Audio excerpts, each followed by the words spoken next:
সেবা আনতে চান, সরকারের আওতায় আনতে চান, তাদেরকে বেতনের আওতায় বা সম্মানী ভাতার আওতায় আনতে চান, বাধা আনতে চান। তিনি আনতে চান মন্দিরের বিভিন্ন পুরোহিতদেরকে, যারা ধর্মীয় নেতা, তাদেরকে ব্যক্তি পর্যায়ে কিভাবে সহযোগিতার হাত বাড়ানো যায় সেই লক্ষ্যে কাজ করতে চান। সম্মানিত অতিথিবৃন্দ, আমি আর 1-2 মিনিটের মধ্যে আমি বক্তব্য শেষ করব। আমি আমার কথা বাড়াবো না। উনি সংক্ষেপে কথা বলেছেন। উনি প্রত্যেকটা ব্যক্তি পর্যায়ে পরিবারকে সাহায্য করতে চান। প্রত্যেকটা কৃষক পরিবারকে ফার্মার্স কার্ড দিবেন, মায়েদেরকে ফ্যামিলি কার্ড দিবেন, চিকিৎসা কার্ড দিবেন, তাদেরকে বিভিন্ন ধরনের ভাতার আওতায় আনবেন। আমাদের যুবক শ্রেণী মানুষকে, আমাদের যুবকদেরকে চাকরির আওতায় আনবেন। 1 কোটি মানুষকে কর্মসংস্থানের ব্যবস্থা করবেন। আমাদের প্রিয় নেতা 31 দফা কর্মসূচির মাধ্যমে সকলদেরকে শ্রেণী বিন্যাস করবেন, মানুষের বৈষম্য দূর করবেন।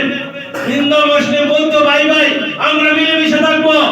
কাউকে আমরা ভয়ের রাজনীতিতে আমরা নিব না, আমরা ভয় দেখাবো না। আমরা সকলে মিলেমিশে বন্ধু হিসাবে অতীতে যেভাবে বসবাস করছি সামনের দিকে আমরা যেতে চাই। আমরা সাম্প্রদায়িক সম্প্রীতি বজায় রেখে আমাদের সুনামগঞ্জ এক এলাকা সহ সারা বাংলাদেশের সুন্দর পরিবেশ, সুন্দর বাংলাদেশ গড়ার জন্য, আগামী দিনের উন্নয়নশীল এবং উৎপাদনশীল বাংলাদেশ গড়ার জন্য জনাব তারেক রহমান যেভাবে কথা দিয়েছেন সেই সুফল আমরা ভোগ করতে চাই। আমাদের প্রত্যন্ত অঞ্চলে আমরা ভোগ করতে চাই।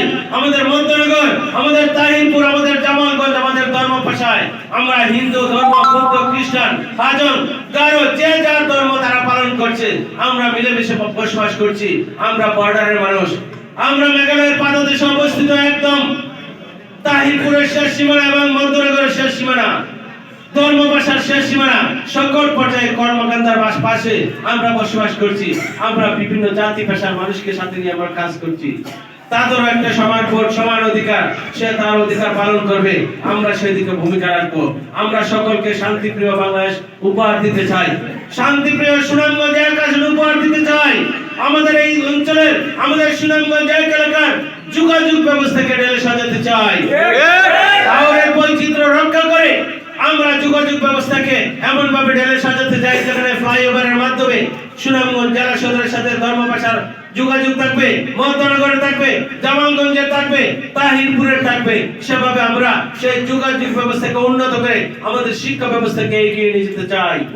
কারিগরি শিক্ষা সহ টিটিসি বিল্ডিং সহ টেকনিক্যাল ট্রেনিং সেন্টার সহ সকল পর্যায়ের আধুনিক শিক্ষা ব্যবস্থাকে অত্যাধুনিক মানে আমরা পরিণত করতে চাই। আমরা আমাদের স্বাস্থ্য খাতকে এগিয়ে নিতে চাই। আমরা যে কোনো মূল্যে আমাদের এই অঞ্চলের কৃষি বিপ্লব করা যায় কৃষকদের স্বার্থে। আমাদের প্রিয় নেতা গতকালকেও কথা দিয়েছেন, বিএনপি রাষ্ট্র ক্ষমতায় আসার সাথে সাথে খাল খনন কর্মসূচি আবার শুরু হবে।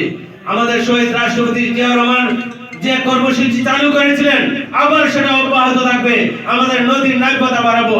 আমরা সকল ক্ষেত্রে কৃষকদের স্বার্থে ভূমিকা রাখবো। আমি আর কথা বাড়াচ্ছি না।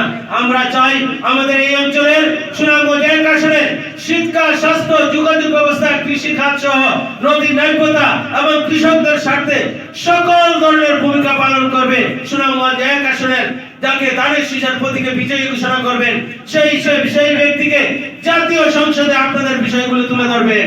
আমাদের প্রিয় নেতৃবৃন্দরা, আজকের যারা আয়োজক, আজকের যারা আহ্বায়ক কমিটি, যারা আবেহাত, যারা আব্দুল কারিম মজদুর, যারা বাশার ভাই এবং মুশাহিদ ভাই সহ, কামাল ভাই সহ, আমাদের এই চেয়ারম্যান সাহেব সহ সকল নেতৃবৃন্দরা যারা আজকের এই অনুষ্ঠানকে সাকসেসফুল করেছেন, অনুষ্ঠানকে সার্থক মণ্ডিত করেছেন, সেটুকু অব্যাহত রেখে যে ঐক্যের প্রতীক দেখিয়েছেন দানের শীষের পক্ষে, সেই ঐক্য নিয়ে আমাদের এই এক আসনকে মধ্যনগর উপজেলার হিন্দু, বৌদ্ধ, খ্রিস্টান সকল ধর্মের সকল মানুষ যাতে 60% মানুষ দানের শীষের পক্ষে ভোট দেয়, সেই জন্য সেই ভালোবাসায় সিক্ত করতে চাই।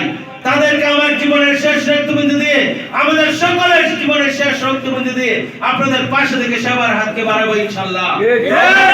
অঞ্চল সম্বন্ধে বাংলাদেশের যারা আগামী দিনে রাষ্ট্র ক্ষমতায় যাবে তারা অনেক কিছু জানেন। সেই জানার পক্ষ থেকে আমরা চাই আগামী দিনের ভালোবাসায় উপহার হিসাবে এই অঞ্চল থেকে দানের শীষের প্রতীককে বিজয়ী ঘোষণা করবেন এমন প্রত্যয় ব্যক্ত করে উপস্থিত সকলকে ধন্যবাদ জানিয়ে আজকের আয়োজক কমিটিকে আবারও কৃতজ্ঞতা এবং ধন্যবাদ জ্ঞাপন করে আমি আমার বক্তব্য শেষ করছি।